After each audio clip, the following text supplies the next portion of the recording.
Now we can get to the business of college football and the playoff selection committee. So we'll run through it real quick. We'll talk about who's happy, who's sad out of that group, where the committee maybe got it right, maybe where the committee got it wrong, what they were thinking, and then take a look at some of the big games that we're going to see this weekend. Georgia at 1, Bama at 2, Michigan State 3, Oregon 4, Ohio State 5. There's your top 5. Cincinnati, Michigan, Oklahoma, Wake Forest, Notre Dame. There's 6 through 10. Then you got Okie State, Baylor, and Auburn kind of creeping 11, 12, 13.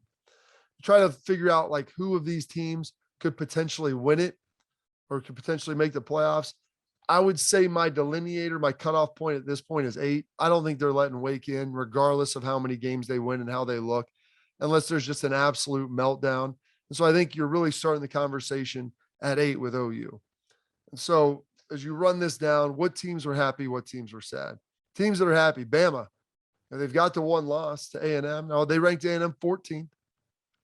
And so they've got a quality loss. Look at Bama's quality wins. I mean, some of these wins have kind of fallen apart a little bit on them. You still got Ole Miss that, it was holding, fairly strong. And they've looked good at times. Bama's also looked human at times too.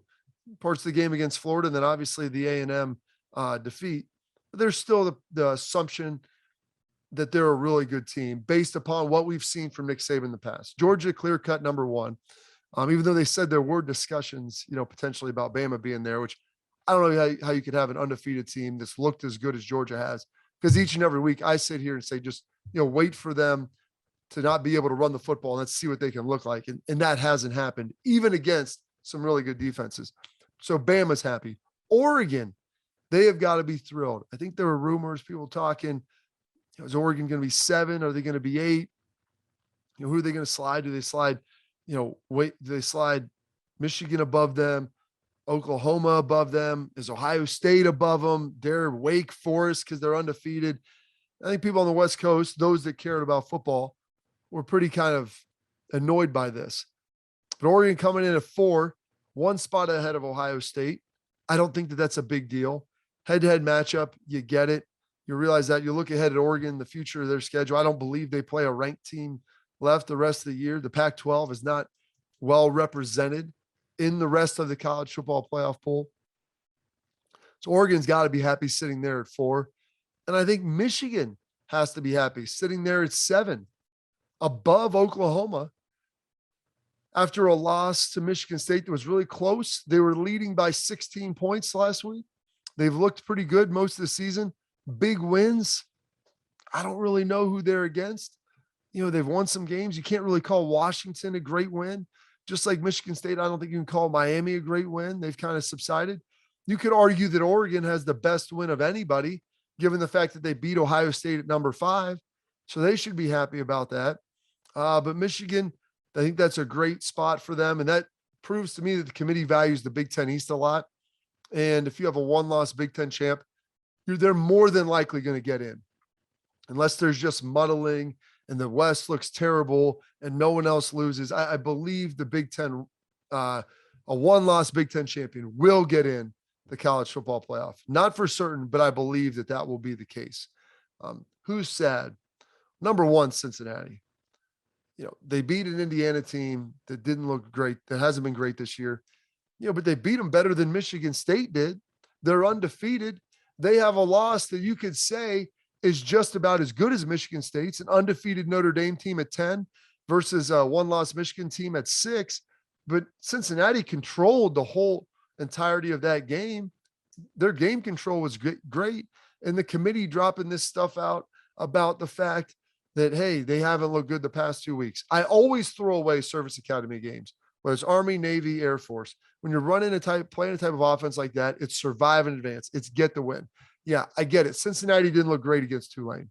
That's understandable. That you can penalize them for that. But they look pretty darn good in the rest of their games, and they have a top 10 win. I think they probably should have been above Ohio State, and you probably should have put them above Oregon as well. I thought Cincy would come in at 4. Didn't think 3 because Michigan State had a pretty good win and they've looked good. But I thought that they should come in at 4. I thought the committee would put them at 4, and they haven't. And so maybe the committee's setting this up. This is the grand ruse. If we leave Cincinnati out, they're undefeated. They beat, Notre Dame team who potentially could be 11-1 and ranked like, let's say 7th, 8th, 7th, and you leave them out. You're basically saying there has to be expansion. If you want any type of inclusion, there has to be expansion. And maybe that's what ultimately happens. I still think there's a pathway for Cincinnati, but they need Oregon to lose. They need Bama to beat, or Georgia to beat Bama to eliminate them. And they probably need a little help from Oklahoma as well, and maybe have them a loss. But then you have Bama, a Big Ten champ, even maybe OU getting in with an Oregon loss, and then Cincinnati could come in there at 4. I think that that's possibly how they get it done, but they're going to need some help. And OU, probably a little sad as well. They're coming in at 8. Now, I understand Caleb Williams playing really well. The decision to bench Spencer Rattler looks really good. But let's also not forget, OU's playing a lot of one-score games this year. Yeah, they've blown out some bad teams, but they've also been in tight games with bad teams. They don't have any great signature wins yet. Now, I understand. Listen, they've got some big games coming up.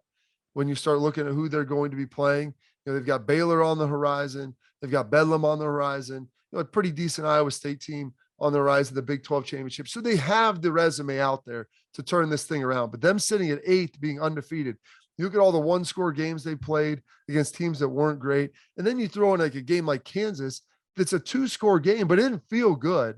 It wasn't a game that you felt like Oklahoma controlled and then Kansas got in it late. And Kansas was controlling that game. They were getting it done in a big way early on. And that's surprising to see, Oklahoma play like that. But I thought they would still get the benefit of the doubt, be above a one-loss Michigan team. And so I don't know if this is a wake-up call the committee's trying to send them or what, or maybe they're just not that impressed with how they played. But that's it right there. So who's happy? Bama happy, Oregon happy, Michigan happy. Who's sad? Well, Cincinnati sad, OU sad. I'll even put Auburn in there for being happy based upon where they were.